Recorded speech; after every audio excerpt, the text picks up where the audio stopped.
Hello, Boss Sam and Boss Miko. My name is Robert, and I am from BSRS or Business Sales and Retail Support, 28 years old, and I am applying for training specialist in TSD. Now, for my demonstration, I want to know more about the account that we are supporting, which is AT&T. So AT&T, or the American Telephone and Telegram Company, it is a conglomerate multinational telecommunication according to United States. So conglomerate meaning it is a group of individual services that is put together or combined together to form a whole but keep the distinct entities. And the services that I am pertaining are the mobile and fixed line telephone services, the internet services for digital television, digital entertainment. Now, for our mobile and fixed line telephone services, I believe we have the AT&T Business Unlimited plans. We are offering our AT&T Business Unlimited Advance, standard, and premium. Now, for our internet, we also have our wired and wireless internet. We have our AT&T wireless broadband. We also have our AT&T fiber internet. Now, for digital television and entertainment, I believe we have our direct TV. So these services are services that we're offering to our customer. Now, for customer to take advantage the services, we collect information from them. Those are like their customer's phone name, the phone number. We also collect their email address, the billing address. We even collect their social security number or their tax ID to establish a business account to AT&T. And this information that we collect, customers are actually expecting us to protect, secure this information. However, most recently recently this year, more than or over 73 million customers' data was actually exposed all over the United States. And uh, the data leaked online includes email address, mailing addresses, phone numbers, birth dates, social security numbers, and AT&T account numbers and passcode. So again, these are the information that the customer provide to AT&T, and we are expecting us to protect this information. So what do you think the damage can a data breach can cost? It can cost to identity theft. Now, these hackers who uses the personal information of our customer, they will take this information to create new business account and to purchase unauthorized orders to AT&T. And you know, what are the effects of data breach? So we have for our customer, we will lose customers' confidence. They will no longer be trusting AT&T, and they will start their services to other provider instead. Now, next, for AT&T itself, it can lead to a loss of customers and can be a huge financial hit. Of course, if we no longer have customers that we are supporting, well, we are no longer earning. And we are now, we might lose our job in the future if this will continue, right? And that is something that we don't want to happen, of course.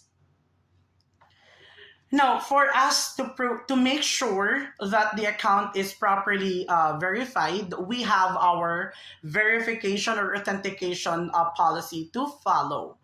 Now, for our authentication, it is important, of course, that we have these verification processes because verification will help us to verify the identity of the customers.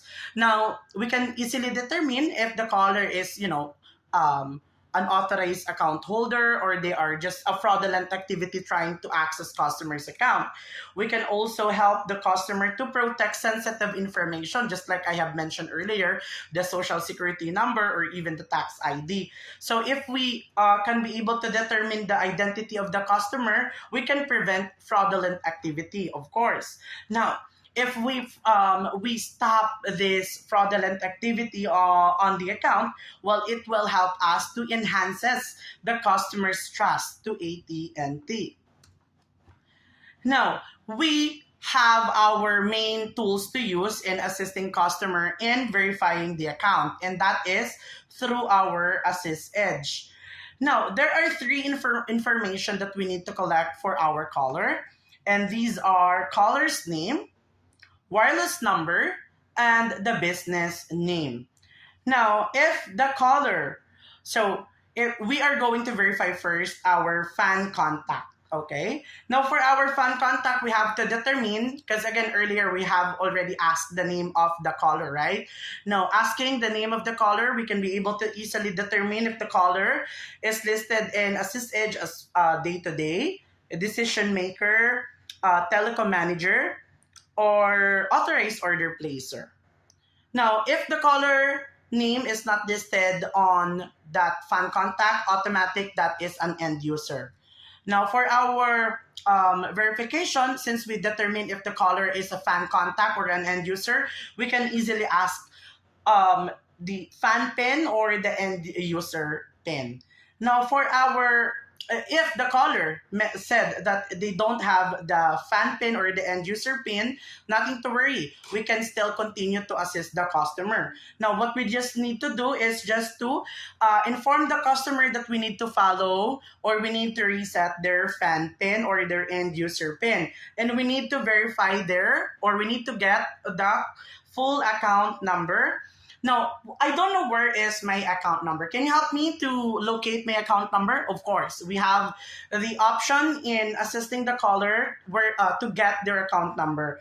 We can refer them to go to the copy of their bill on the upper right corner. They can see there the bill. And they can also use the mobile application or the My AT&T app. They can also get the full account number. Okay. I don't have my account number. I'm too busy. I don't want to get my account number. Okay.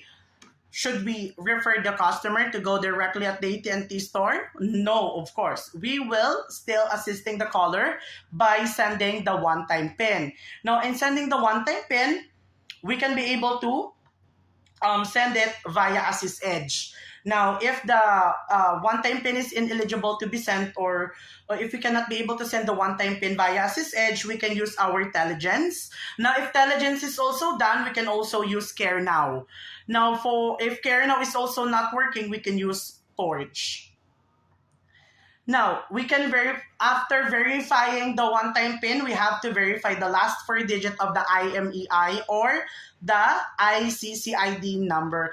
I don't know where to get the ICCID number or the IMEI. Ma'am, Mr. Customer, you can get your IMEI by going to the settings of your device. From settings, go to general and about phone, you can see there your IMEI and ICCID number. And again, you don't need to provide me the full number, just the last four. Okay?